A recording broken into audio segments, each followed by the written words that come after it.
des barrières girondines là sous mon pied, qui ont été installées de mémoire 2009, il me semble. Et vous voyez qu'ils sont, on va dire, presque totalement ensablés.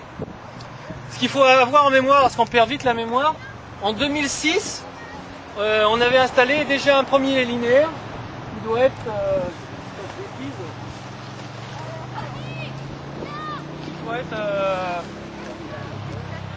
à peu près ici, quoi.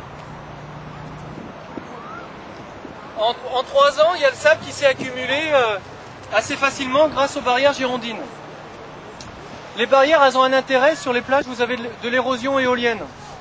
Le vent, il vient contre les barrières, il est ralenti, donc il a moins de capacité à transporter du sable. Quand il est ralenti au niveau des barrières, le sable se dépose. Donc vous avez des petites dunes qui se forment. À l'époque, en 2006 et 2009, on avait installé les barrières et on avait mis aussi on avait fait du débroussaillement en forêt. On avait mis des branches derrière les barrières girondines. Comme ça, le sable se déposait et il était moins transporté après à nouveau par le vent derrière.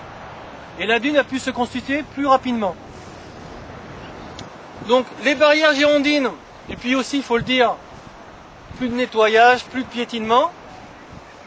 Tout ça a permis à la dune de se constituer. Vous voyez, je vais dire, même sur une quinzaine de mètres, on a gagné 1,20 m de haut, bien sûr. Puis derrière, vous avez une végétation qui vient s'installer.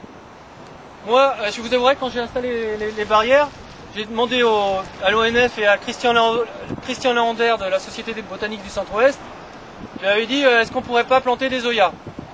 Ils m'ont dit, bon Eric, on se calme, t'attends, tu regardes ce qui se passe, et à leur avis, la végétation allait venir toute seule. Et c'est ce qui s'est passé notamment là-bas. Vous voyez, derrière les barrières girondines, vous avez l'Oya qui est descendu, tout là-bas, hein. Sur le deuxième linéaire, vous avez des petits pins qui commencent à pousser. Et ici, là, derrière moi, vous avez... Ça, c'est de l'Oya qui fixe la dune. À côté, vous avez du chien-dent. Vous avez ici ce qu'on appelle de l'euphorbe. Tout ça, c'est de la végétation typique des dunes. Si l'érosion éolienne, c'est-à-dire l'érosion par le vent, n'est pas très forte, la végétation va continuer à s'installer et la dune va être fixée, c'est-à-dire le sable va moins bouger. Hein? On peut améliorer la fixation, oui, par des racers pivotants. Oui, tout à fait. Tout à fait. On va essayer ça il y a 50 ans encore pour les plages. Ouais, ouais. Ça marche toujours. Voilà. Alors ici, pour l'instant, on laisse faire. Hein, on laisse faire la nature.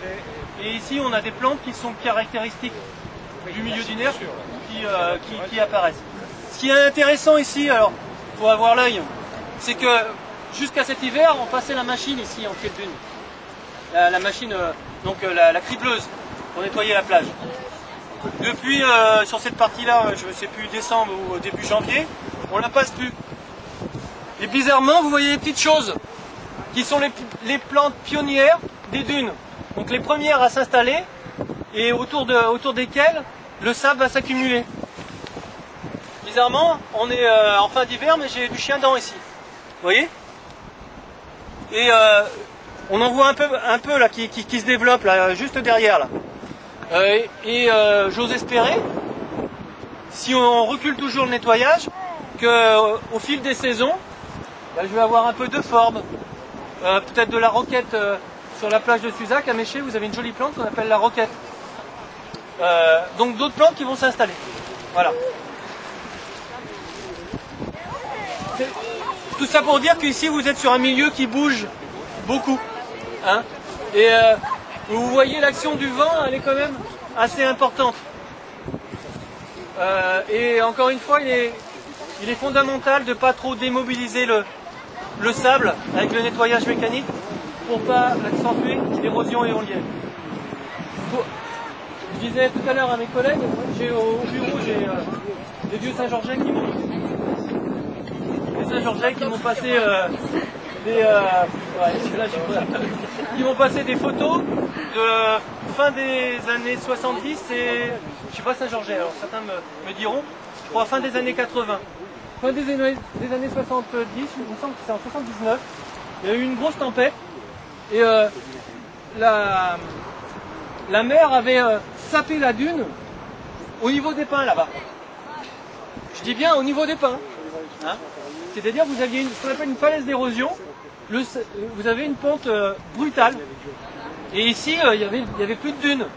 La plage était plate. Hein, alors, la dune, elle existe, c'est très bien. Lorsqu'il y a une tempête, c'est une première barrière. Si on a une grosse tempête, les vagues vont venir se nourrir dedans. Espérons que ça n'aille pas plus loin. En tout cas, elle va ralentir l'érosion marine. Ça, c'est sûr. Hein, mais les éléments, on ne les maîtrise pas. Peut-être qu'on aura une très très grosse tempête qui vont faire que tout va partir. Mais on aura minimisé les dégâts. Et ce qu'il y a d'important, et je finirai là-dessus pour pas vous saouler, c'est que j'ai parlé des petites plantes qui commencent à apparaître rien qu'en reculant le nettoyage mécanique. Il y a une chose qui se passe aussi. Quand on ne fait pas passer des gros engins sur un haut de plage, on a une pente douce qui se forme de la plage. Vous voyez, vous avez la dune et après vous avez une pente qui se forme comme ça. Si vous avez une pente, la mer monte moins haut. Si les engins passent toujours sur la plage va être plane et non naturelle. Et si elle est plane, mais en plus si on comble ce qu'on appelle les baïnes et autres, la mer va monter plus haut. Voilà. Je finirai parce que je pourrais parler des heures. C'est passionnant. On a souvent des petites baïnes qui se forment. Vous savez, c'est des creux. Alors, c'est vrai que c'est dangereux pour le baigneur. Là, pour les enfants qui veulent se baigner, et s'il y a marée basse, ils restent dans la